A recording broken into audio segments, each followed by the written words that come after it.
Listen, here's the thing. If you can't spot the sucker in your first half hour at the table, then you are the sucker.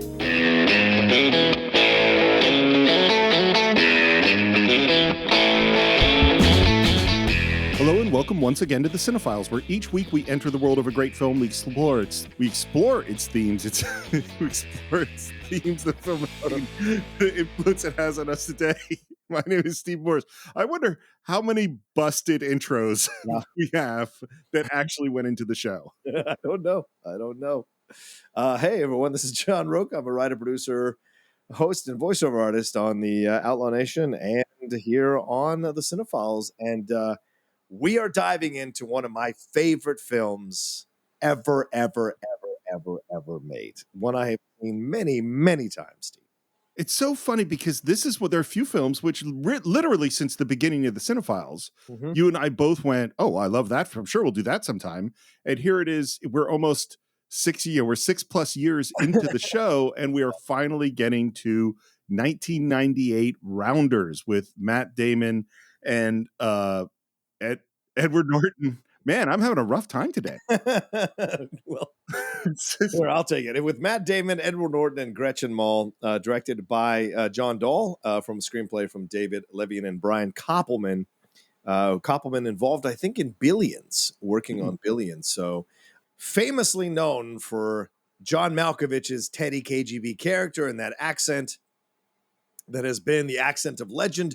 Everyone who's ever seen this movie has a Teddy KGB imitation. But aside from that, this film is one of the most interesting films right on the tail end of the independent film movement here in the late 90s, Steve, right when the studios were kind of turning a corner from the independent stuff or were sliding back over to the more popular stuff. This is one of those last ones. And I don't think there's a person who plays cards who doesn't love this movie. This is the godfather of card movies. Like for people, they reference this movie. Anybody who plays cards references this movie. Do you remember how you first came to it? Yeah, I walked 28 blocks in London to go see Rounders by myself. When it came out, we were there studying in London, and I remember it had come out in there when we were over there, and I there was no theater close to us that was showing it, and I walked 28 blocks to go see this thing. And I walked all those blocks back to where we were staying there in London in an exchange program, and all I did was think about this movie. Just think about it, because I was right in the middle of becoming an actor or studying to become an actor there at Florida State, and I just thought about all the incredible performances, yes, including Malkovich, in this movie, and the mood and the vibe and the score and the feeling of this movie and the message of this movie, which is revisiting it for this episode. The messages came clear yet again this late in my life. I saw it in the theater in LA, and it's so funny. This is one of those movies where, looking at it now, I always assumed it was a hit because I loved it so much when I saw it in the theater. I just thought it was a great movie. And it's only like, no, it didn't do well at all. Another Ed Norton movie we talked about, which comes out, I think, the next year, which is Fight Club, is the same thing, which is I'm blown away by it in the theater and can't believe that it actually was a kind of a flop at the time. But then Rounders is one that's just gained momentum over the time as like a cult film, as that a movie that cinephiles love. And I just think it's such a tight film. I have the tiniest bit of pre-production. Okay, let's do it. It starts with one of these two writers, as you said, David Levian and Brian Koppelman. One of them, and I don't know which one, ended up in a underground poker game where a guy named Eddie KGB cleaned him out, and he went to his partner, and they'd always talked about writing a movie together. And he said, we got to write a movie about poker. And it seems like this is their first screenplay. Wow. Yeah. That's my impression I got. And so they sit down to write it, and they spend a lot of time going to, so this is a real thing. There really are these games all over New York City, and they started going to them, started talking to a lot of the poker players, started learning the lingo. It goes to John Dahl, who's the director, loves it when he first read it and said it reminded him of The Hustler. Oh, yeah, absolutely. Which never occurred to me, but it is so much in that vibe, you know? And it's so funny. John Dahl is one of these directors who he's had a very long career. Yes. But he's never had the movie career that I think this movie shows that he deserved. You know? Because he did Red Rock West, which was a great like kind of announcement of him as a film director, and then The Last Seduction, which was so well known for Linda Fiorentino's performance in that film and showing a woman who was, sleeping with dudes and tossing them away and using them up and getting what she wanted, essentially turning her into the male version or the female version of males we've seen in leads of certain films that have been unsavory in the past.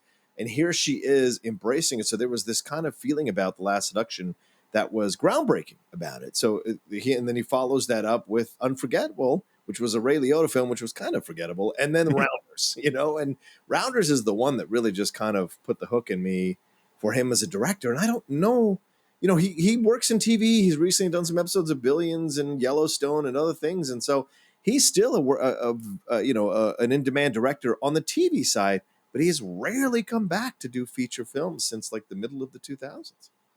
Yeah, and if you look at his IMDb, it is a classy list of TV credits. Yeah, you're right.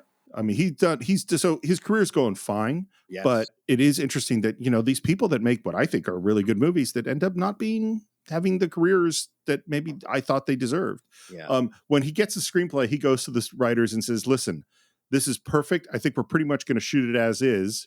And then, of course, that's when the notes start. And there was lots and lots of notes on how to, because they were beginners. And he even told them, you guys can come to the set right up until you become assholes. Wow. And then I'll kick you off the set. So the writers were pretty much on the set the whole time because they never really became assholes. Right. The other thing about this, man, I hadn't thought a lot about the arrival of Matt Damon. Right. Yes. Because this is when he gets cast in this, it's before Good Will Hunting had come out. So he's had those other roles and kind of shined a little bit in supporting parts. And then Good Will Hunting is about to come out where he's going to win the Oscar for best screenplay. And this is going to come out. I mean, he explodes on the scene pretty powerfully when he does. Yeah. Yeah. One after another with some incredible films for sure. And this one's showing yet another, how can I say this? Another performance that shows you what Matt Damon is capable of, even in a quiet film like this. It's really showing how he can carry this film with the moments of nonverbal acting. Yeah. I think he does really well throughout the movie because Edward Norton arguably has the flashier role. Sure. So Matt has to kind of underplay it. So knowing that he can underplay it and still maintain his status, I think has served him well, even up to The Last Duel, where it was Adam Driver who had the flashier role. Right. Here's Matt Damon playing that character a little more quietly, That is the full extent of my pre-production. Would you like to get into this movie? Yeah, sure. Let's do it.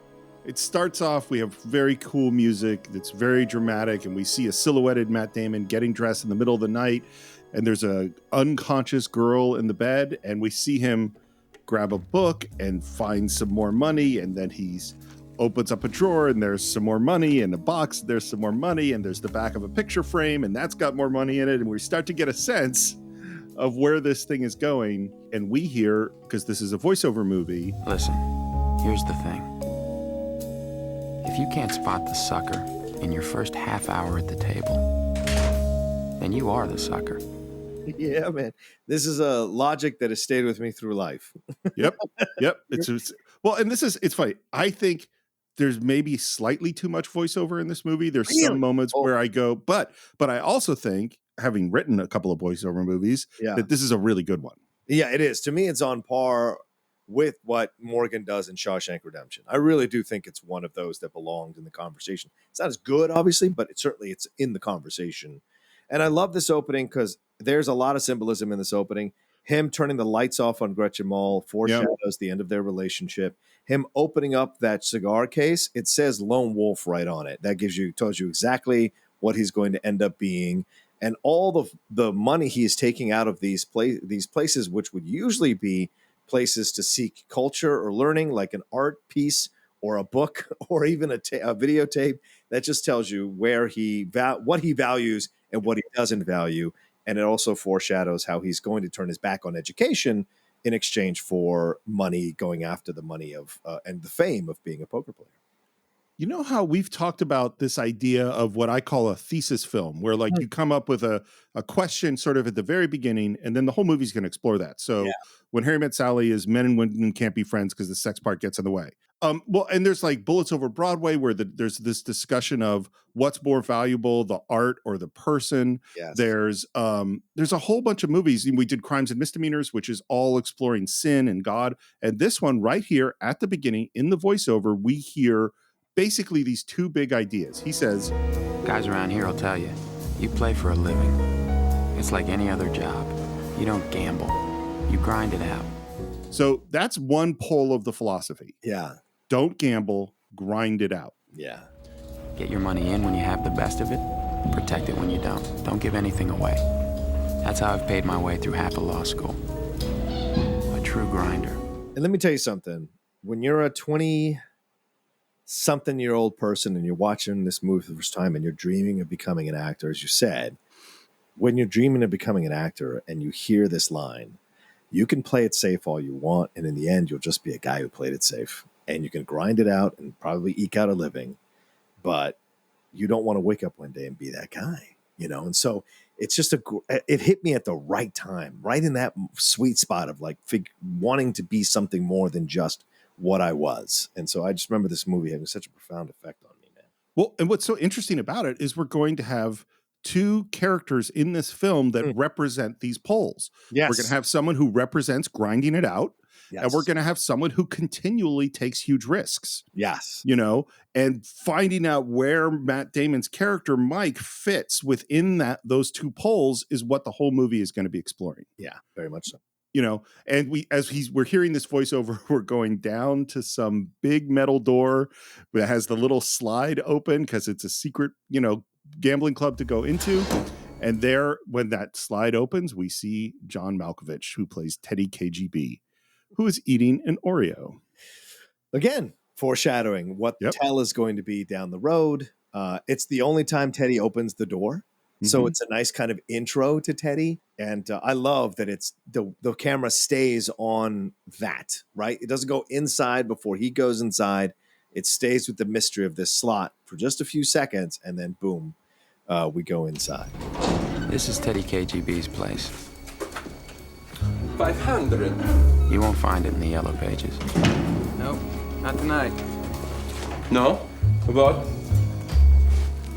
Give me 3 stacks of high society. And already, Steve, just like the Coen brothers, we're going to get slang dialogue throughout this whole thing. And Koppelman and Levine do an excellent job of just putting you in this world, and you have to catch up. They're not going to explain to you, even with the voiceover, they're not going to explain to you every slang term they're going to use. You're going to have to figure it out depending on what happens around the scene and why that term is being used, which I love. Well, and I have no idea which of these terms are actually real ones and which ones they made up. I don't go in this world, but I'm completely convinced by it. Like it seems, I'm convinced that this is how these guys talk. Yeah. And 3 stacks of high society, John, is $30,000. Yeah, 10 grand, I imagine. I can't imagine the idea of putting 30 grand on the line. Neither can I. But I will tell you something, which is my father-in-law, who was a somewhat of a compulsive gambler. Yeah. You want to know what his license plate was? Oh, God. No, what was it? 30K in one day. Because he once lost $30,000. I think it was at the track. It might have been at a casino. I don't know for sure. Oh. And that was his license plate the entire time I knew him. 30K in one day. Wow. Was that a reminder to never do it again? Or was that a... I think it was half that and half a point of pride. You know what I mean? Okay. So it was he was a complicated man, my father-in-law. Fair enough. And there's a huge reaction to him getting 3 stacks of high society. He doesn't look like much, but KGB is connected all the way to the top of the Russian mob. He's the one guy in the game you don't want to fuck with. But if you're looking for high stakes, this is the only place in town. And then as he's got his huge stacks of chips and he's walking over to the table, we see John Turturo. The physicality here is really interesting, right? Because immediately before we hear the voiceover, Matt Damon is telling us, and this may be something that I've never thought that there was too much voiceover, Steve, but I have that thought now in my head as as we go through these scenes, and maybe in this moment, because Matt is telling us everything we need to know. Yeah. Him covering the chips with his hat to hide them from Canish. As he sees Canish, his face kind of dropping a little bit as he sees Canish. I know that face. I've been that face where you're like, oh, damn it, he's here. I want to do this without anybody. He's the one guy that can talk me out of it, or there's one person that can talk me out of it. I don't want to see that person. And of course, that's what he says. So the physicality that Damon does here is so great. And Canish coming in, great introduction of John Turturo. There's no like big, backstory with him. You just immediately know who he is or who this person is in this guy's life. And the way they interact with each other in that moment is really great. He's like, oh, yeah, I've been holding these for you. He's trying to bullshit him, in a way. And the guy's telling him, I know you're not going to play this. Don't put this down here. These guys are going to eat you up. You're not ready. And you can tell from Matt Damon's face here, which is also some great acting, he's not ready. He thinks he's ready, but he's not ready. And how many of us have taken on a situation where we think we're ready and we're not ready. And then later when we revisit it, we are ready and we knock it out of the park. So it's just so interesting to watch this whole scene play out, because he wouldn't be hiding the chips if he was ready. He'd be, fully 100% dialed in and knows what he's doing. And, we said that there's going to be a character who represents grinding it out. Yes. That is Joey Canish. And what's so funny, like we just, I think the last Turturo movie we did was Do the Right Thing. Yeah. And he's played so many dynamic, interesting character parts. And I think Joey Canish is so restrained and well-defined as who this guy is, Yeah, he's one of my favorite Turturo performances, because you're right, Steve. He's so restrained. Yep. Very chill, yeah. He's as close to a friend as there is in this place. Come here. But tonight, I don't want to see him. Hey, you don't want to butt onions with these guys. They'll chew you up. They'll take your whole bankroll. This is all the language, butt onions, That's what you say. Well, there's plenty of easy games. We get out of here, get some coffee, right over to that soft seat in Queens. And Mike is not having any of that. He says, I can beat the game. I'll tell you the weird thing I think about this movie is that the way it talks about it, about poker, is there's no luck. It's all skill. And that the best player will win. Right. Now, I'm not a poker player. Let me just preface this. I am not an expert in this in any way. But every single one of the best players in the world loses some of the time. Sure. There is a luck element here. Yeah. And you might not have the cards that night, or you might be perfectly even, and then there's going to be some other element of probability that's going to make the difference. You know what I mean? Yeah. And I think when he's talking about what he's talking about at that level. It's not like you and I and like Vogel and Shannon getting together and playing cards. This is like level is what he's talking about. It's very much about skill and ability to outplay the person. Absolutely. In those moments. So I love that he's, kind of dropping these little wisdom moments as well. And then he sits down at the table and we get a explanation of Texas No Limit Hold'em. Yeah. And the thing is this is the beginning of this whole poker movement that happened. Yeah, right. It was right. Just like Titanic came out at the right time, at the peak of the interest that the public had as a mainstream pop culture thing in Titanic.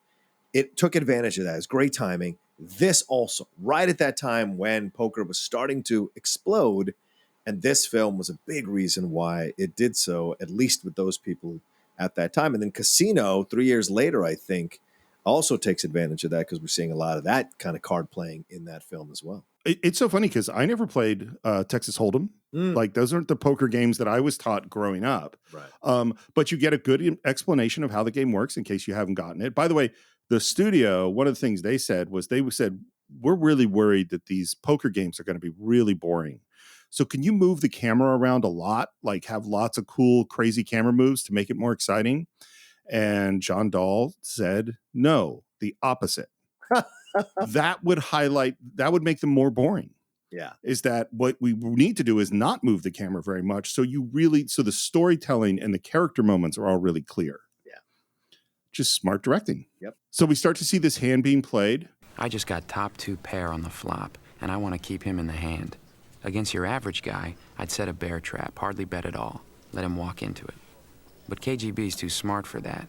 So what I've got to do is overbet the pot, make it look like I'm trying to buy it.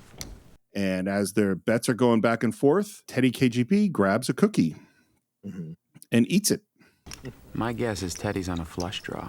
And he's hoping that he makes his flush, because if he makes his flush, then he's going to, bet big. And that's what he thinks has happened.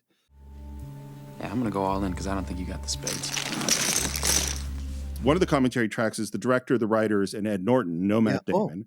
And the other commentary track is a bunch of professional poker players, including Johnny Chan. Wow. And all of them said they wouldn't have gone in all in. Of course, because they're not playing the actual hand. Yeah. Please. You're right. I don't have spades. Let's take just a moment to discuss this accent. Let's do it. So here's where I will put it. Okay. There is another beloved movie where someone gives a beloved performance with a widely ridiculed accent. Yes. And that is Dick Van Dyke in Mary Poppins. Yes. That's where I think this is I totally love Dick Van Dyke in Mary Poppins. Right. I think the accent is terrible. Yeah.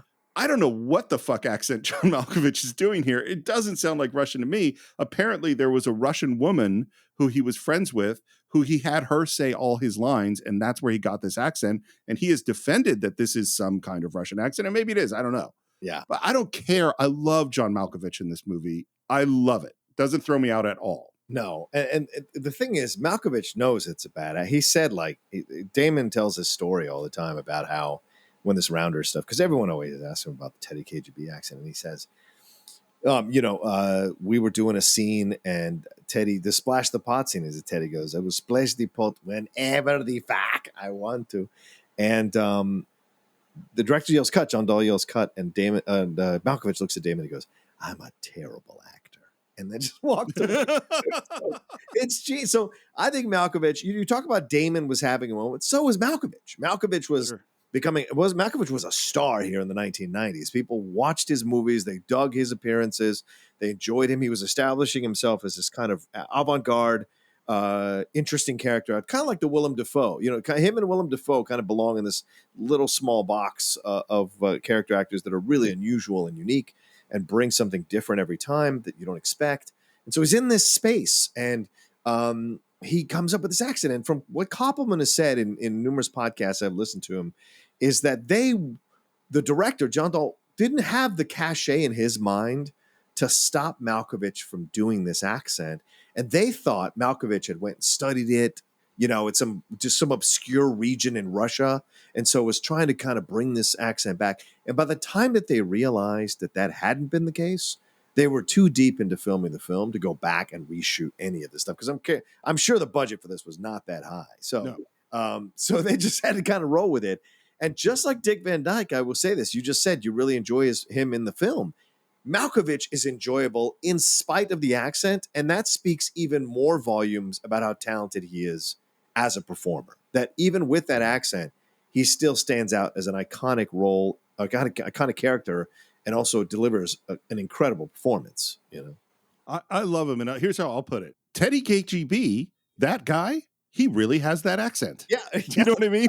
Yes, that's the right accent for that guy. And at the moment that he says, "You're right, I don't have spades," Mike knows he has full house with aces, wins the bet. And I think Matt Damon's reaction, he plays it so well in that moment. It's when everything falls out of your body, maybe through your butthole or the bottom of your feet, and you're just sitting there and you just cannot grasp what just happened. And I love that Canish, who had warned him. Yep. Canish is the first person who walks over and says to him, stand up, get up, because he's essentially saying, you got to get up. You got to get back in that plane, Maverick. You got to get back up there. That's basically what he's saying to him. Don't let them see you sweat. Don't let them see you down on the ground. Get up, roll, you'll deal with it later, go behind closed doors and cry or whatever. But for now, for appearance's sake, get up and walk out of here with your head held high. Well, and I think we might not want to live like Canish. No. But he has got it figured out. He has he has thought deeply about how you should do this, Mhm. and he is living the life by the standards that he set. You know what I mean? Yeah. Down to the felt, Canish. I lost everything. Which again, it's really good writing for this world. Lost my case money. I lost my tuition. Happens to everyone. Time to time, everyone goes bust. Did Canish ever take a run? Yeah. Oh, yeah. I think Canish understands because of what he may have gone through in his early years, because he radiates New York. Yeah. I don't think Matt Damon necessarily radiates New York in this film, but Canish does. So does Edward Norton, actually. And you see this. So I think that's what he's speaking from, that experience. And he took that experience and he completely changed his life. And he realized, hey, I took my shot. I blew it. I'm not going to do it again. And then he gives his reasons later. But I think he also kind of realized that and realized, okay, I can make a living at this as long as I never indulge that instinct, that other instinct of mine to go and bet it all. So he's speaking from experience. And he's probably had quite a few people drive that truck of his to find their way back to above surface level. Yeah, I think he did exactly this. And later on, we're going to hear that he's got alimony, he's child support. Yeah. I think he wrecked his marriage. You know what I mean? Probably. Yes. Good point. And I think he hit bottom. Yeah. And I think then he said, okay, I can only do it in this way. To survive. And Canish even offers to stake him. Yeah. Anyway, let me stake you. Standard deal, 50% of your winnings. If you lose, it's on me. I just throw it away. You still got the truck? This is the thing about the character of Mike McDermott, because he's got penance. To me, he radiates like he's a Catholic, an Irish Catholic, because he's doing penance now, driving that truck. He could have easily taken Canish's money, been staked, percentage goes to Canish, the rest goes to him, and worked the games and worked his way back up. But he's got to punish himself for what he did. He's got to punish himself for losing. He's got to punish himself for falling prey to Teddy's trick. And so him driving the truck is his way of punishing himself. And what we found out later is his way of maintaining or trying to save his relationship with Gretchen Mol in the film. And then we see it's 9 months later and he's, doing deliveries with this truck and still obsessing over dropping that hand to Teddy KGB. I like the little... Never stops. No. Well, I mean, I know that you have had your vision of driving that truck and still obsessing over something. Listen, I just barely got over losing that match in December. I just barely got over it a month or two ago. So yes, that happens. You drive around thinking all the different things you could have done. That is life. Fuck, it sucks. But for those of us who want to achieve something great, the reason we kick our own asses for so long is because that's the process that we know works for us. For better or worse, we know it's the process that works for us. And after kind of a funny joke with the clerk at the store about Steinbrenner. I think that's great, isn't it? Because you can, and by the way, that character actor he does all kinds of stuff. He's a fucking great New York actor. But that scene is really brilliant too, because he's having the moment with him. He's like, what about Steinbrenner? So you're seeing the New York moment where the guy behind the counter kind of is derisive towards the dude who's studying to be a lawyer, but he's delivering the grocery or delivering the supplies there or whatever. And he said, what, you don't get to that? You don't teach that over that school? He's kind of doubting him. He goes, oh, no, we don't get to it till the third year. And the guy kind of half believes him. And then when he walks out, he realizes the guy was fucking with him and turns around and goes, yeah, like that. It's a great back and forth of character work between those two dudes. It's between Damon and that guy that is just fantastic to watch. Sorry, I don't mean to nitpick at all, but it's just fun to watch as an actor. Have you ever listened to an episode of the Cine-Files? Sorry, yes, you're right. Go ahead. What I think's so smart about it actually is that he is in the normal world version now of grinding it out by driving that truck. Yes. And that he is aspiring to be something important, which is a lawyer. Yeah. And that is a thing that is, well, sort of respected by the world, a respectable profession, maybe sometimes not so much. But what's interesting is that that's not actually what he wants. Right. This is not who he really is. And so he's grinding it out to be something that he's pretending that he wants to be. Yeah. Rather than grinding out doing the thing that he actually wants. Right. Exactly. And then it's nighttime. We're at City Law University. And we hear this thing, we hear chips and we hear kind of voices gambling, and we hear that there's this thing called the judge's game. I'd heard about it for years on the street before I was even in law school. A rotating group of 10 or 12 judges, prosecutors, and professors. They all have money, and in my playing days, it would have been pretty sweet to have any one of them owing me favors. And Mike's in law school, and he makes a delivery to the judge's game because his professor and the dean of the law school is there, and that is Martin Landau. Yeah. Who's great. I mean, saying Martin Landau's a great actor is redundant. What's weird to me is that the first Martin Landau movie we did when he passed away, there's a lot of similarities with that character. Because that's Crimes and Misdemeanors, where he is a child of a very religious Jewish family who became an atheist and rejected their religion to go into a profession. You know? Now, that particular guy is a sociopath. Yeah. And this is a lovely, sweet man. Yeah. But story-wise, they're kind of similar. And this is also the kind of rebirth of Martin Landau, isn't it? Because Ed Wood is around this time. Mm-hmm. Ed TV, Sleepy Hollow. Like, there are a number of films that are around these kind of mid-90s to 2000 time where we start to rediscover the greatness of Martin Landau. And I think he is so perfect in this movie, Steve. With the right amount of touch. He has like this almost fandom of Mike, because every time Mike walks into the room, he's Mike. You know, it's almost like he's a nerd who the cool kid finds cool. And so in that moment, you see that. But then he's also got a job to do when he kind of calls out Mike on him not showing up, which we'll get to later on in the conversation. But he still does his job. But you can tell there's almost like a grandfather or fatherly feeling he has for Mike that comes through in almost every scene they have together. Absolutely. I think he definitely sees something in this guy. And I also think there's something about the fact that Mike is from modest means. Yeah. You know what I mean? Yeah. Like unlike probably most of the students in law school, Mike's driving a truck. Yes. You know, right, exactly. And I think Martin Landau's character has a lot of respect for this guy. And all the judges are making jokes, and apparently there's one judge there that's very important and, you know, could even offer perhaps a clerkship over the summer. He's going to preside over the moot court that Mike is going to be lead counsel for. So obviously there's important people here. The amazing thing is, in this collection of great legal minds, there isn't a single real card player. I'm still hiding. Yeah, because it's not about brains. Poker is not about brains necessarily. The bets are going around, and it comes to the judge's bet. And Mike says, Raise. Professor Raise. Now, I think this scene manages to be simultaneously one of my absolute favorite scenes in the movie. Yeah. I love it. And totally not realistic.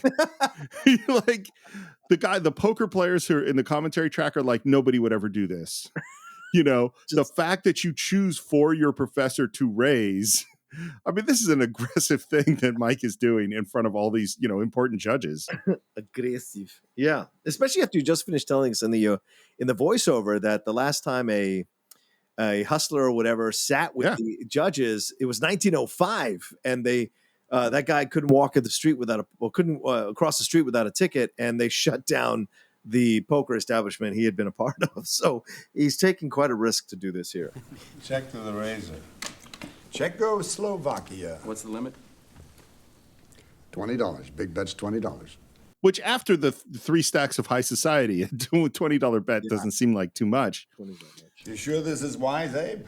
It's your money the kid's betting with. That's plenty wise. We know what we're holding, and we know what you're holding. And the we is not true. Yeah, right. Exactly. Yes, that's a good point. Martin Landau has no idea what anyone's holding. The fuck you know what we all got. Summer clerkship in your office says I know what you're holding. This is a bold move. Yeah. And then, Matt, it's like a Sherlock Holmes moment. You know what I mean? Mm-hmm. It's like he goes and reads everybody's hand and says, Well, you were looking for that third 3, but you forgot that Professor Green folded it on 4th Street, and now you're representing that you have it. The DA made his 2 pair, but he knows they're no good. Judge Kaplan was trying to squeeze out a diamond flush, but he came up short, and Mr. Eisen is futilely hoping that his queens are going to stand up. So, like I said, the dean's bet is $20. And they all fold. Yeah, and the main judge driving that scene, the older gentleman, that's Tom Aldridge, who, if some of you who know Into the Woods, he's the narrator. Once Upon a Time. That's Tom Aldridge. And I think he was in The Sopranos for a couple episodes as well. So really, really great actor of stage and screen. So he's so good in this scene, essentially being the antagonist in the scene because he's questioning Michael. He's like telling Abe, "Are you sure? You should bet with your money." Blah blah blah. He's kind of pushing, and he's the one that kind of uses the expletive, saying, "The fuck you know what we're holding." So there's an anger there, and then when he wins him over, he wants him to come sit next to him as a first chore of being his intern at his office. I mean, it really is a superpower moment. Oh yeah, totally. By the way, my dad used to do this to me all the time. What's that? Particularly playing dominoes, which my dad was excellent at. My dad loved games, and playing games with my dad, he always felt his job was to educate you on how to play the game better. Oh. So I'm playing dominoes and just trying to decide what to play, and my dad would say, "You're thinking about playing your 6-4, but you should play the 4-3." Wow. Because he would know what I had in my hand. Really? Yep. Did it all the time. Fuck, I should have played with your dad, man. Oh, it was, I mean, he generally would kick your ass at everything. I'm not saying he would kick your ass necessarily. Oh, no, He'd certainly kick my ass at everything. Yeah, I would be quite fine with that as long as he would teach me how to get better at it. I got no. Well, he would have loved it. Are you kidding? If you said, "Hey, can you teach me how to be better at gin or bridge or hearts or, dominoes?" My dad would be like, he would all day. He would be thrilled. That's awesome. Whereas for me, I was resentful. And well, it's different when you're on the inside. I'm sure. Yeah. Because there's other Can't we just play the game? Can you stop telling me all the things I'm doing wrong? Dad? All right, kid, your first assignment. Pull up a seat next to me. I'd like to. I can't. I don't play cards. Get out of here.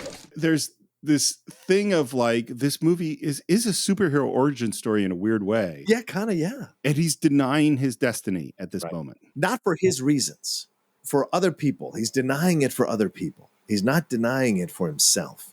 He's denying it for because he thinks that's the right thing to do. And then, I mean, I think he's going through the turmoil, you know? Right. Like, yes, there's outside pressure, there's girlfriend pressure, there's real world pressure, there's depression from losing the big bets against Teddy KGB. Yeah. There's all that stuff that's bubbling around in him right now. I tell you, it's hard leaving that game. An open invitation to lay with those lambs. Which, by the way, sitting in on that game and cleaning out all the judges would be the worst thing that he could do. Probably, yeah. And he shows up at his, classically far too big apartment in New York City. Right. And there is Jo, Gretchen Mol. Yeah. She manages to walk a really fine line of not being a horrible person. Right. Being someone who, believes they're doing the right thing for the right reasons, and also being the wrong person for him, She is completely the wrong person for him overall, but she's the right person for him at this time in his life. Because he does genuinely care about her, but she's not the right woman for him. And because the right woman for him will be able to ride his ups and downs. She never stops reminding him of his mistake. And whenever he brings up cards or brings up anything else, she's immediately like in a judgmental position, but also in a position of, I had to pick this guy up off the ground. Yeah. Like I don't want to do that again. And so clearly she's trying to mold him into something that he isn't. And I think they both realized by the end of the movie, which is a great ending, that, this was the relationship at this time and they both learned from it, but they would never be together overall in the future, And so, but yeah, you're right. Because there are moments where I think she's being unduly harsh. Yep. But then you have to factor in. But I wasn't there to deal with him, because Lindley will tell you it's murder dealing with me after I've lost a match. Like I replay it all day and all night. I'll blurt it out as I'm driving with her somewhere, and it's an unusual thing to deal with. And so you gotta love the people that can deal with it and be willing to let you go back into the fray. Let me just say that right now. So. It's not easy. And what I think is that what she sees is someone who's a gambling addict. Yes, who hit bottom. And so any of those behaviors are going to lead him in that bad direction. Right. She does care about him. Yeah. Well, and the thing is how can you tell the difference between a guy destined to be a poker player and a guy addicted to gambling who dropped every penny he owns, on a game? That's true. You're right. By the way, there's a funny thing that's in the commentary track, which is that there's a joke where he, kind of propositions her, like, don't go. Oh, just stay here. I'll be really quick. You won't feel a thing. we both know that's not true. What the screenwriter said is they said, if you want to get a movie star to do your screenplay, compliment their sexual prowess early in the screenplay. Oh, great point. Well, after I left you last night at the library, I impressed Judge Marinacci. I think I might be in line for a clerkship. Tell me more.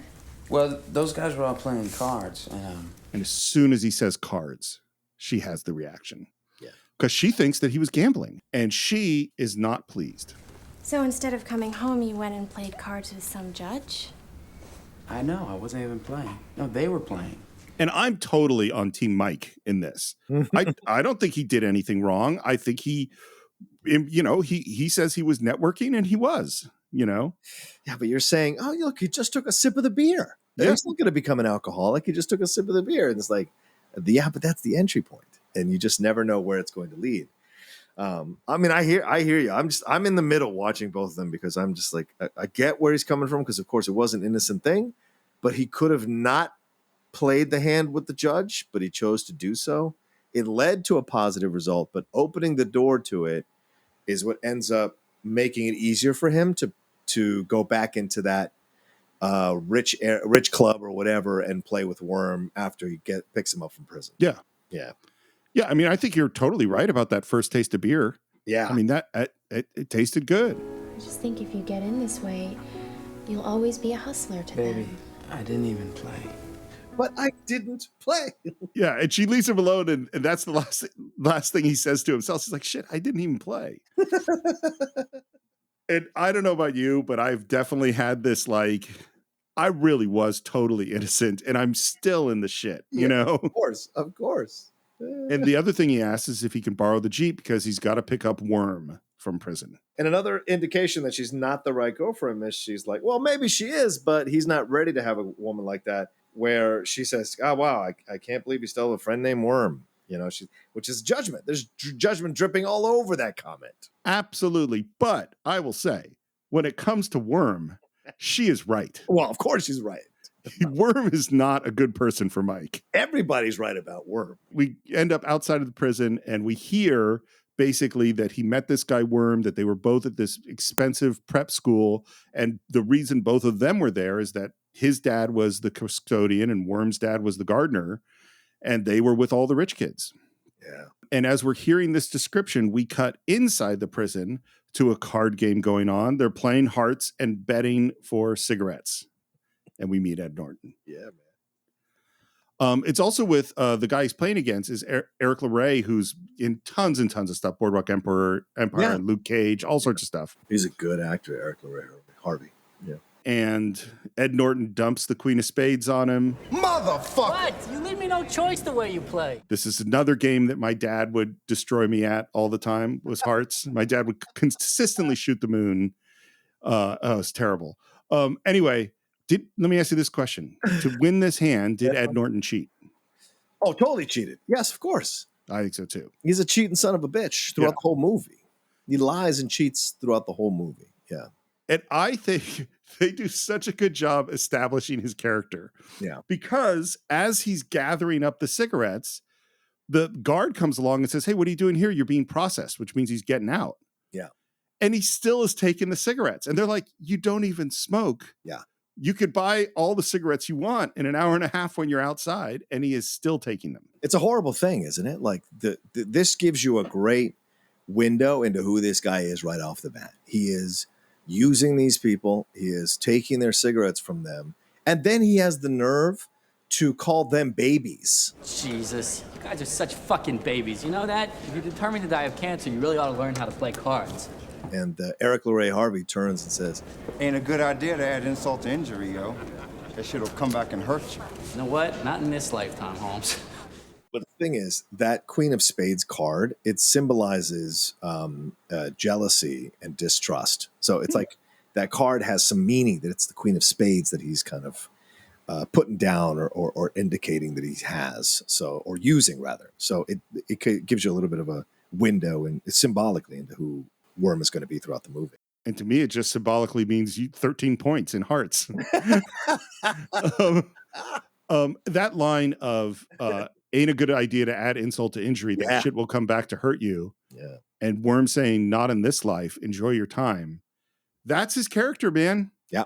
That they managed to nail who this guy is right away. And we see him sort of checking out with and getting his possessions back. I love that he asks if there's anything else and they hand him a Ziploc bag that has a toothpick in it. He's also got a goatee, which he's shaving. Well, that goatee is a piece. It's glued on. Oh. And so they had this idea of shaving it. And he's like, well, we only have one shot because we only have one little goatee. So once I shave it, that's it. Wow. And then as he's walking out, he's got that big handful of cigarettes. And what does he do with them? Throws them out. Tosses them in the trash. Ugh. So he had it there's literally no reason to take those cigarettes. He totally did it just to be a dick. Yeah, he totally did. Yep. But here's the other thing we hear. In the voiceover, we hear that he was running all these scams with Worm in school, and they were little scams. And then they decided to 1919 Black Sox, the basketball team at school, and they had the team throw the game, and the point guard turned on them. They hauled him up before the school board offered him a deal. Tell us who else was involved and we'll go easy on you. Worm didn't say a fucking word. Got himself expelled. I stayed in school and graduated. We just did another movie that has a very similar scenario, which is Michael Tandino did not tell on Axel Foley when he stole the car. Right. And that is the bonding element. And here is the difference. Mikey in Beverly Hills Cop might be a fuck up, but there's no question that Mikey loves Axel Foley and would do anything for him. Yeah. Worm definitely didn't turn Mike in, but Worm is not a good guy. No. And maybe Worm didn't turn Mike in so he could keep using him later on in life when he got out. I mean, he doesn't always think ahead in the smartest of ways, but he might have been thinking ahead with Mikey in that way. Picks him up, and Worm's talking about what he had to do to survive in jail, which was... So I got to keep 3 games going at once, all right? I got a game with the white guys, a game with the brothers, and a game with the guards. And the trick is, I gotta take enough cash off the white guys to lose it to the guards so that they keep doing me favors and shit. But I gotta trim enough smokes off the black guys that I can trade and keep myself, in the style that I've grown accustomed to. And all of this without getting my ass kicked. And then the next thing we find out is that Worm's card skills, his cheating skills, have gotten a lot better in prison. You been working? Is your game sharp? No, man, I'm off it. What are you getting cold cards? No, man, I mean, I quit. And he tells him about losing everything to KGB. You went toe-to-toe with the Mad Russian and he wiped you out. I love the Mad Russian. That's Needless to say, there's really very little improvising going on in this movie, except for Ed Norton. Of course. I also think he is fucking great in this movie. I know. I think he got nominated for this. Or maybe I'm wrong. I don't think so. God, he got nominated. What's so interesting, looking at him, because again, like Matt Damon is exploding in the late 90s. Yes. So is Ed Norton in a different way. Yeah. And looking at him in Fight Club versus People versus Larry Flint versus Primal Fear, he's a real actor, man. Yeah. I mean, Worm is so fully realized. Every gesture, every moment, there's so much going on with this character. And what's interesting to me is if you met Ed Norton and you went, what type is this guy? Yeah. He's, got kind of a nasally voice. He's very slim. Yeah. He looks, fairly young. He could easily get typecast playing kind of nerdy-ish sort of characters. He's capable of playing all over the place. Yeah. He's really good. Okay, you're just a student now? What are you doing for money?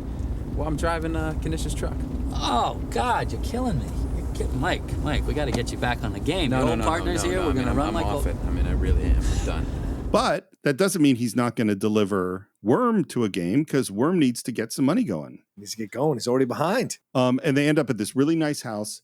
And he says there's this woman, Barbara, in there who is going to get him into this game with a bunch of rich kids, trust fund babies. That sounds solid. That's a nice hookup. It's all the way nice, okay? There's only one problem, man. I got this feeling.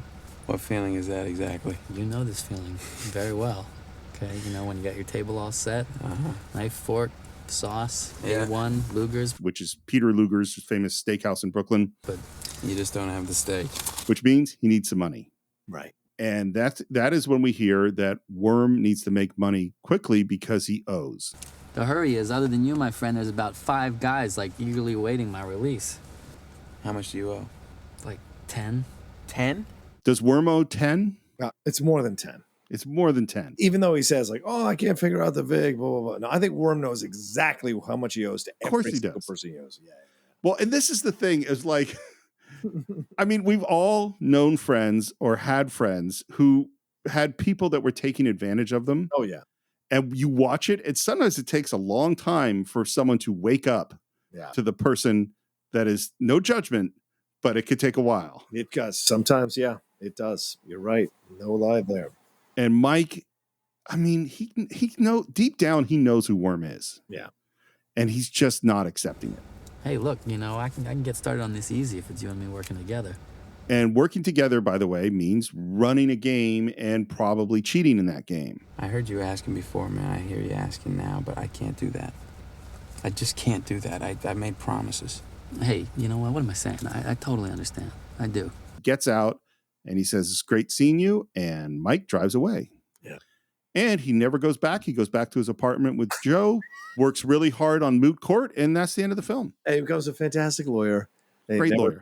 A great lawyer. Occasionally plays in the judge's game, but never, ever picks up cards fully again. By the way, so Matt Damon and Ed Norton hadn't met before doing this movie. They had a great time together. And do you want to know what they did off camera all the time? Play cards? There was definitely card playing, but they also both tried to quote the entire movie of Midnight Run. Because they both essentially memorized it, and they were trying to see who could remember more of the lines.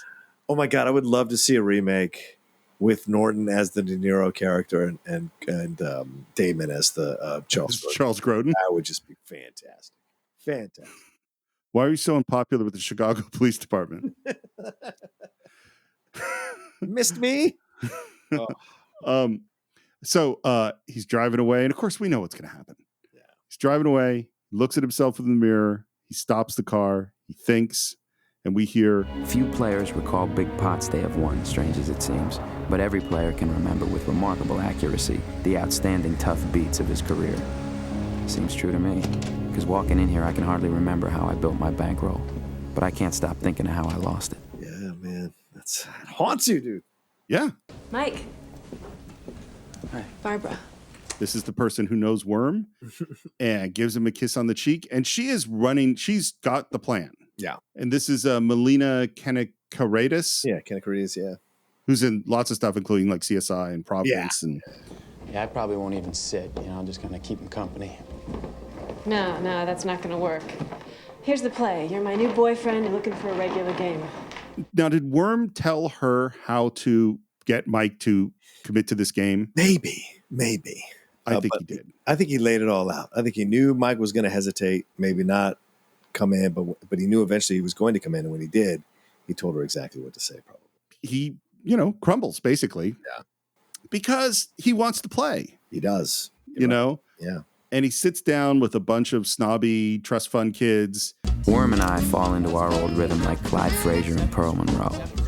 We bring out all the old school tricks, stuff that would never play in the city. Signaling, chip placing, trapping. We even run the old best hand play. I kind of have a sense of what some of these things might be, But Frazier and Monroe is a basketball reference to the Knicks. Walt Frazier and Earl the Pearl Monroe from the 1970s.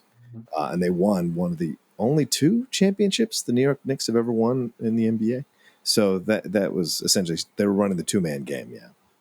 So do you remember when we did Ocean's 11 recently? Yes. Yeah. And there's the scene where Brad Pitt is teaching the young Hollywood stars how to play poker. Yeah.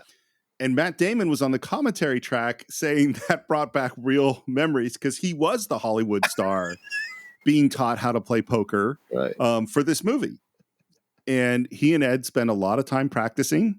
Yeah. And then, because this is a Miramax movie, they sat in on a very well-known Hollywood poker game with Harvey and Bob Weinstein. Whoa.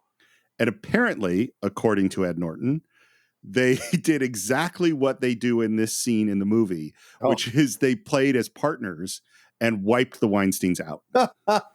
That is what Ed Norton says. Yeah. I really hope that's true. Or the Weinsteins let them wipe them out just to make them happy. Yeah. Who knows? Yeah, who knows? I can probably crack the game just as quickly straight up, but there's no risk in this room.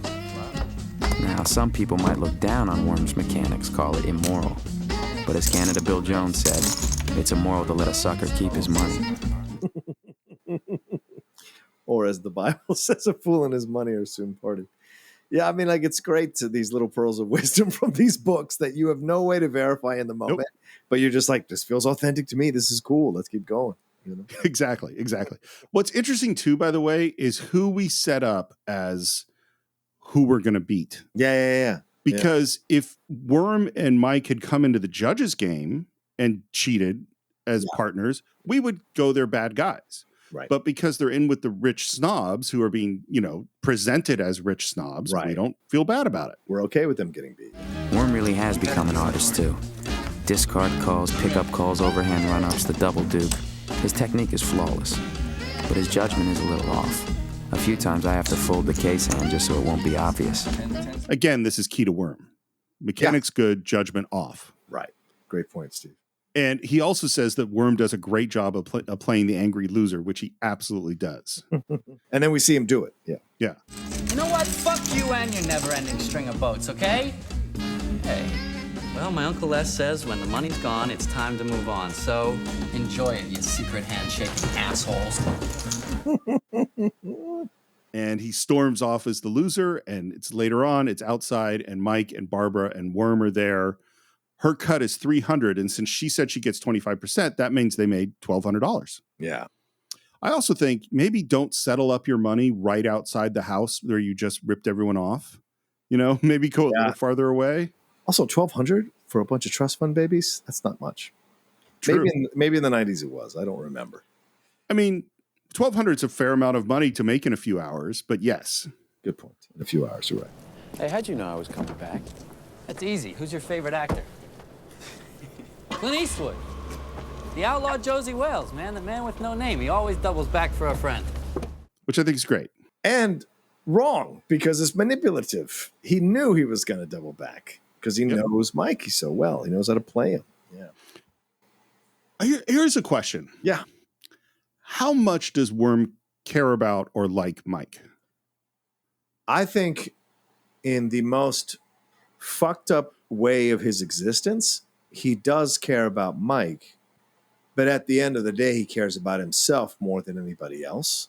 So no matter how much he cares about Mike, it's never going to be more than himself. So Mike is never going to rank higher, and he's never going to sacrifice anything for Mike if it means sacrificing something if it means he loses out on something. And him not telling on Mike could have been a fucked up example of loyalty, or it could have been because, like I said earlier, he was playing the long game, and he knew if Mike was in there with him, he wouldn't be able to know what's going on in the outside world, even though he didn't let Mike come visit him, So it's just an interesting thing when you look at the way he approaches Mike. As I said, I think he's the only person he cares about in the world aside from himself, but doesn't care about him enough to put him over himself. Yeah, that's exactly what I think. I think he cares about Mike more than any other human on the planet. Right. And that's not that much. Yeah. Yeah. And also I think it might be that the high school thing, that was one time where he actually did have the courage of his convictions, and maybe the only time. Yeah. Because most of the time he's going to do what's easy. He's going to follow those instincts. He just doesn't think, you know what I mean? Right. As much as he is insensitive, he also just isn't paying attention. Yeah. But Ed Worm wants to play more poker. So he takes him down to another poker club. Hey, I got no problem with the way you help yourself, but these guys are fast company. They'll spot every move. Tough customers, huh? Yeah, I'm serious. All right. You won't just get a finger up your spine. And Worm seems to take that in. Okay, I hear you. I'm playing straight. Seems to take that in. I think Yes. that's a great way to say that, Steve. Yes. Seems to take that in. And we walk inside, and there is Petra Famke Johnson. Yeah. It's funny. This character was not written to be a beautiful. This was just a minor character. It was just the woman who ran the counter. Right. And then they cast Famke Johnson, and her character becomes bigger. Yes. And she's just stunning and charismatic. I think really good in this movie. And in a way, loves Mike. Yeah. Oh, yeah. Yeah. Well, she's thrilled that she's like, oh, he's back. Yeah. But I knew you'd be back. Oh, no, I'm not back. And introduces Worm. And what's so great about what Ed Norton does, and particularly like in this scene, he is such an asshole. Yeah. In all the little ways. He kind of checks her out. He doesn't give her respect. Calls her a princess. Yeah. And Mike leaves and says, take care of him. About Worm. That was not a good thing to say. No. What a fucking waste. Can you believe that? She's really got him by the balls. That's not so bad, is it? I like his response. Depends on the grip. And now he's going to ask her for money. And he could say, hey, he could say it in a nice way, but he doesn't. He says, come on, give me 2,000. On the finger? You heard Mike. He's good for it. Come on. He's brusque with her. He's rude. He's checking her out. He's disrespectful. Hey, look, I'm going to triple that in a half an hour, princess. Let's go. Worm is the worst. Yeah. He's just a terrible, terrible person. He really is. Yeah. On so many levels. And the thing is, it could have been a one-dimensional character, but that's why you cast someone like Edward Norton, who brings these kind of levels to the character that he's playing with Worm. Even though Worm's being this absolute asshole, there's something about him that you can't take your eyes off him, as you're watching the movie. Yep. So he's going to sit down and play poker with Mike's money, and Mike shows up back home, and Joe has been waiting up for him. At least give me a story, I mean, tell me you were out drinking till you threw up. Tell me you were getting lap dances over at Scores. I don't care, just give me something. I was entertaining Worm. The least I can do for the guy. So you were nowhere near a card game? No, I was nowhere near a card game. All right? The thing about the addict thing is he is behaving exactly the way an addict, he's lying to her exactly the way an addict would, you know? Absolutely. No, I wasn't there. No. What are you talking about? So he goes to take a shower. She sneaks into the bathroom while she's taking a shower, reaches into the pockets of his pants, and finds a huge wad of cash. So she knows he's lying. And I like that she puts the wad of cash out so he can see it to say, I know you lied to me. It's later. We're at school and the team for the moot court is meeting and Mike is late. And he shows up and immediately catches some shade from the other partners on this team. Yeah. And just as Mike sits down to meet with his team, there is Joey Canish. I don't mean to interrupt you, future magistrates and noblemen, but I need to work. Such a great line. Future magistrates and noblemen. Well, and the way he delivers it is so, Yeah. Well, it's like what you said at the beginning. This is a movie that has its own language. Yeah, absolutely. And it's so great to see. I mean, that's what makes these films like this stand out. They have their own language, their own dialogue, their own slang, their own glossary, their own dictionary, and it's fun to listen to those terms bandied about. And I think the gift of Turturo's performance too is the way he modulates his voice. I don't mean to bother you, magistrates and noblemen. Like there's a certain level of like he's just kind of given the respect, but also kind of operating a little bit in between. I don't know what to say, in between the bars of music. He's just right there in between the bars, and I love that. It's so interesting, Well, what's so interesting about Canish is you can't be as good a poker player as he is without being really smart. Yes, you know what I mean. But he also is firmly planted within a class structure. Yeah, and these quote unquote magistrates, future magistrates and noblemen are of another class. You know what I mean? That's what, and he's sort of like, there's this weird, I'm acknowledging the distinction, but I'm also solid in my intelligence and my status. Yes. Like your status that society is saying is more important than mine. I'm not actually acknowledging that. Right. The guy's a cheat. He always has been. Right now he's over there at Chesterfield's ruining your reputation with every lousy second he deals. So we know that Worm is cheating. Yeah. Canish picked up on it. No one else has picked up on it yet.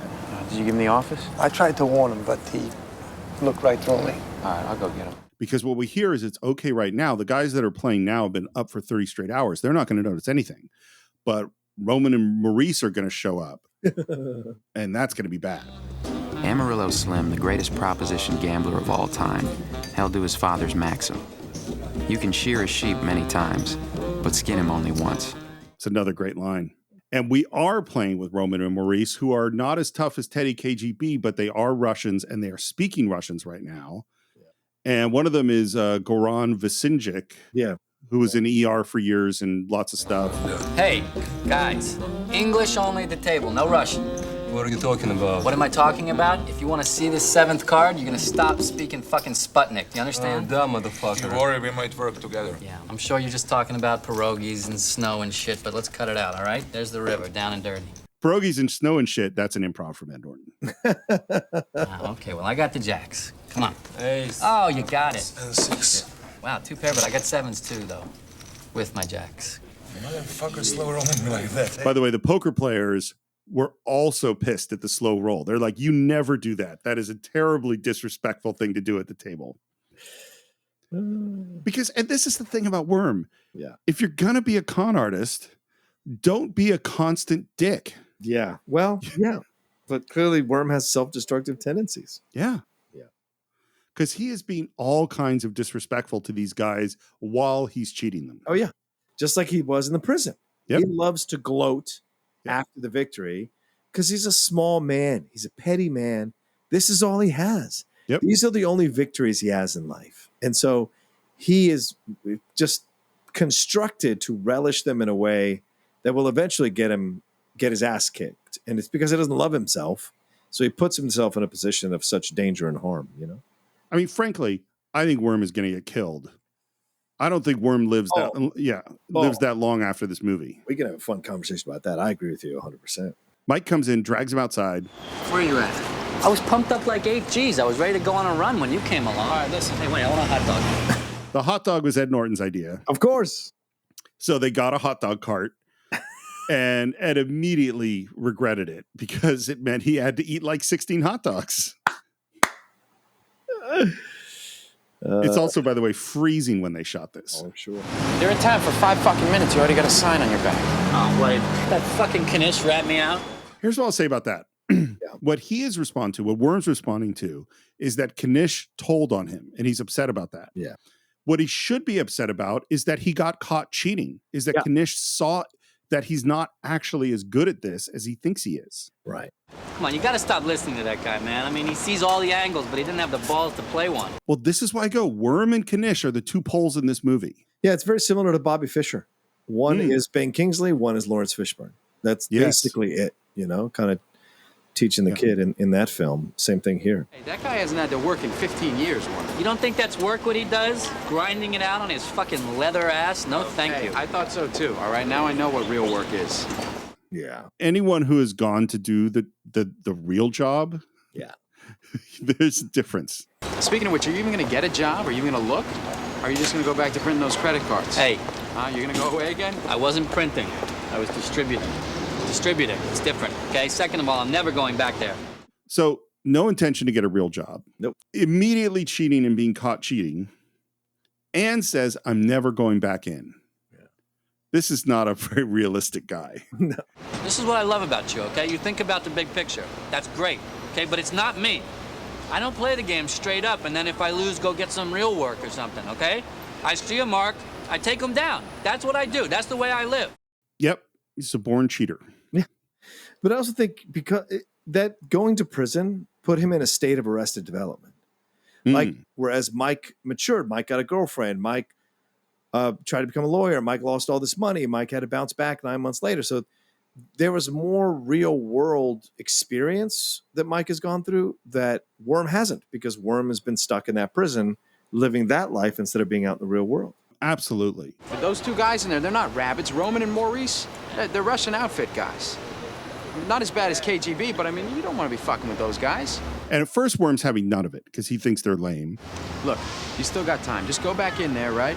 Lose their fucking money back to them, all right? Just make it look good. Just catch a run of real shitty cards and give it back to them. I can't. I gotta put some scratch together, man. I gotta get something going. Then go out to suburbia, man. Play in a fucking dentist game, okay? Go to Swan Meadow, play in the golf pro game. That's an idea. I'll definitely do that, but I don't know. I can't dump to these guys. You got to. All right, whatever. And Mike thinks that he convinces him to go in and lose some of his money back to these guys. The Worm's a liar. So as Worm goes back in to lose money, it's later on, and nope, he hasn't lost money. He has won. All right, so it's 10 grand total. Let's take back the 2 we lent you and give you the white meat. You just take the white meat. I love that. You know what? Why don't you give me all of it? Usually credit players only lead with their profit. Otherwise, the juice starts 5 points a week on Mike. Oh, okay, we'll owe you. Several things about this. It's just such a dick move. It's so like he already took out money on Mike's dime, on his reputation. And now he's taken out. He's won. You could just walk away with the 8 grand. Yeah. But no, he has to walk away with the extra 2 and put Mike in bigger trouble. Yeah. Secondly, 5 points a week is ridiculous. Mm-hmm. And all the poker players on the commentary track was like, 5 points a week is crazy because you can't ever get ahead on it, you know? Look, I missed one meeting. You know, it's not about the meeting. I don't care about the meeting. Do you even know why I left this morning? I found that gangster's roll in your pocket. It's not what you think. It's not what you think. Now, did he see the money on the counter in the bathroom when he got out of the shower? I don't know. Maybe he forgot he put it there. I don't know. It seems weird to me because you would have if you had lied to your girlfriend and then saw the evidence that she found out your lie, you would have a big reaction to that. It's true. But we don't see anything like that in it. We don't. Look, old days, at least you never lied. You lost everything, but at least you never lied. I can't argue with her. Yeah, no, you're right. No, this wasn't even a real game. This was like wiffle ball. Can you lose your rent playing No, wiffle ball? I couldn't lose. That's the point. No, Mike, you can lose. All right, I watched you. I stood by you while you lost everything before, and I don't think I can go through that. I wasn't going to lose. Why does this still seem like gambling to you? She's being honest. She never lies about her feelings on the situation. She never tricks Mike, she never sends him down the wrong road. She's very honest from the beginning. You know, I care about you. Stop doing this. We could have a better life if you would stop doing this. And I'm not going to do it again. Like if you go down this road again, I am not going to be there to pick you up. I can't do it. You know, she never lies to him. What I think that what you said is really, I really get sort of what the interesting thing about her is. Mm-hmm. She's not right about everything. No, she's not right about poker, and her perception of what's happening with Mike isn't exactly what's happening. But she can't understand it. Right. Yeah. But she is, as you say, she's totally honest with him. Yeah. And she does exactly what she says she's going to do. Yes. You know? One of the few people in his life who does that. I mean, why do you think the same 5 guys make it to the final table at the World Series of Poker every single year? What are they, the luckiest guys in Las Vegas? It's a skill game, Joe. I love this idea, and I think it's really, really key. But what I wish, I understand why it is the way it is in the film, but I wish there was more nuance, which is, and this is what I was trying to say before. Mm-hmm. In games of probability, where you have things like cards, there is a luck element to it, even though it is also a skill game. Yes, of course. You know, bridge, hearts, dominoes, poker, they're all skill games that have a random element and a lot of probabilities within them. So why'd you have to lie to me? Because I knew you wouldn't understand. Understand what? And this line, man, this is not a thing you should say to your girlfriend. Last night I sat down at this card table. I felt alive for the first time since I got busted at KGB's joint, okay? Yeah. Her reaction is fantastic. You just told me you felt alive for the first time at a fucking card table. No, what? What's that supposed to make me understand? Yeah, that was not the way to put this. Here's the clue. When you're in the wrong relationship, things will slip out of your mouth that are true to you when you're saying them. And then when you hear them back, you go, crap. Yep. And it's your truth. And him saying that is true because she represents the safe play, the grind. She represents the house, the picket fence, the future, the 6-figure, no risks taken really at the level that he played the 30 grand at. And that doesn't make him feel alive. The game is what makes him feel alive. And so he blurts out that honesty in that moment, thinking he's trying to get her to understand, but doesn't realize he's also insulting their relationship. Yeah, there's a little more truth slipped out than what he wanted. Yeah. There was a time where there was someone, I won't say who this was, who wanted to do a thing with me, and I didn't really want to do this thing, and I actually wasn't as maybe as close with this person as they thought that I was. Yeah. You know, and then I finally did go do the thing and I had a really good time. They said, you have fun. And I said, yeah, I actually had a really good time. And as the word actually came out of my mouth, I knew that revealed to them all of the resistance and misgivings I had had about not wanting to do this thing with them. And I could see on their face that they heard oh, actually? You actually had a good time? Yeah. Oops. We were at Billy's Topless, which is apparently was a real place in New York that is now closed down. Okay. It's so funny thinking about, because we just had it in Beverly Hills Cop, how often the movie went to the Topless bar. Yeah, right. It's true. You know, and this is right when The Sopranos is being made, so we're always at the bada bing. Yeah. I think maybe the Game of Thrones sex position idea, that's the end of that. You know what I mean? Yeah. Like, we don't really need to have scenes that just randomly have naked women in the background. No, exactly. Those days are over. And Worm is sitting watching the topless dancers, and I heard you was out. Hey, fucking grandma, how you doing? I think he is a fantastic character, Michael Rispoli. Michael Rispoli, yeah. He's really good in this. And by the way, that actor played Jackie Aprile in The Sopranos, so certainly has a lot of credibility as a New York actor there as well, being part of that project. That's right. Yeah. I was just thinking about you. You know, I could use you. Yeah, see me in like 2 weeks. I'll put you back on the payroll. I love how status happens and changes in this film. Oh, yeah. Because Worm had higher status than Grandma when he went in. Yeah. And just assumes that he's going to keep that status. And before he went in, did he treat Grandma well? No, of course not. Because he's a terrible person. It's like Grandma's not happy to see him. Yeah. Necessarily. You know, there were a lot of angry people when you went away. A lot of people were mad. Yeah, I know, Grandma. That's why I'm trying to put together a role here. A lot of people coming up to me, asking if I could help, asking if I knew where to find you. So it got me to thinking. And then Worm says, really? You're thinking now? That's big. Hey, geez, come on, take it easy. And he grabs him, drags him out through like the back of the strip club where we go past a guy that seems to be about to get a blowjob. Yes. Okay, here's what I'm thinking.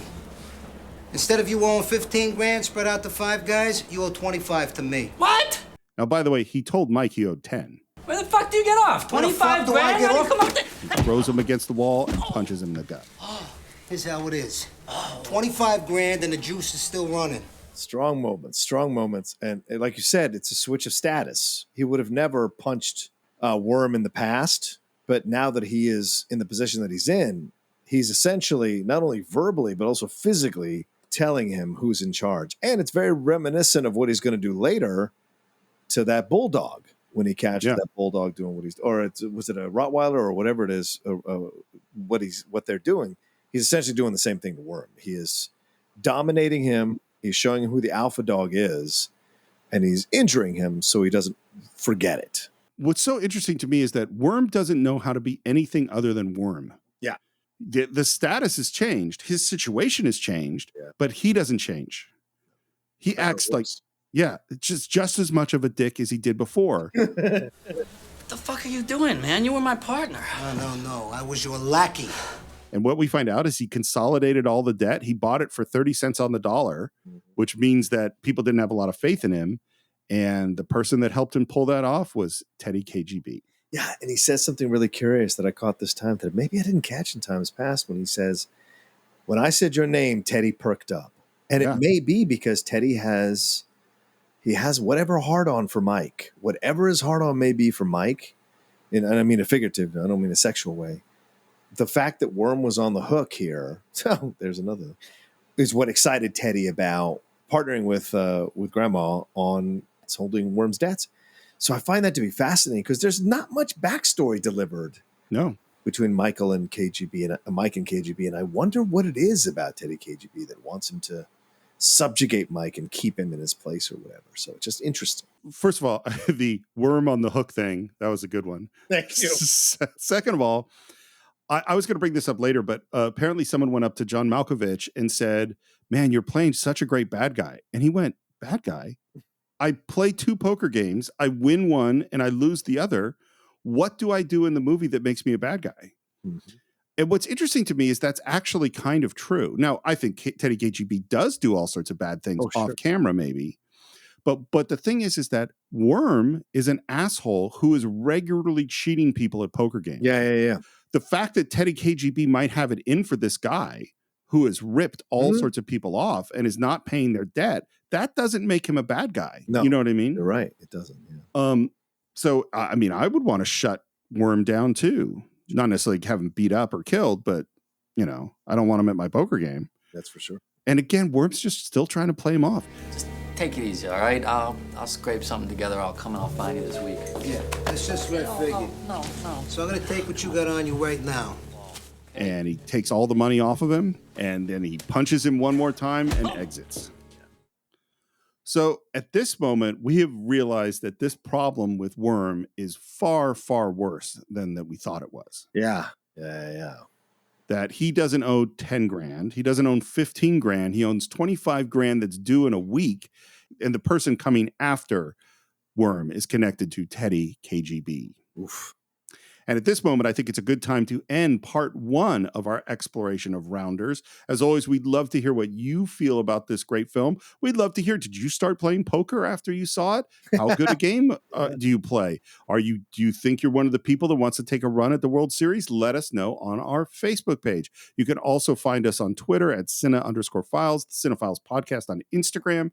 You can find me at SR Morris and SR Morris1 on Twitter and on Instagram. You can subscribe to the show on Apple Podcasts, on Spotify, on YouTube. Please leave your reviews on Apple Podcasts. You leave your comments on YouTube. Support the show at patreon.com/thecinephiles. And you can buy Rounders along with every other movie we've ever reviewed on cinephiles.net. John, how would they find you? You can always find me at The Roca Says on Twitter and on Instagram. And TikTok, The Outlaw Nation on Twitch, and head on over to my YouTube channel, youtube.com/John Roca Says. And my other podcasts, The Geek Buddies and The Top 10, that's out there for you to enjoy. So, and I think that is it for this week. We will be back as we lay down our cards for another serious game of poker right here on The Cine-Files.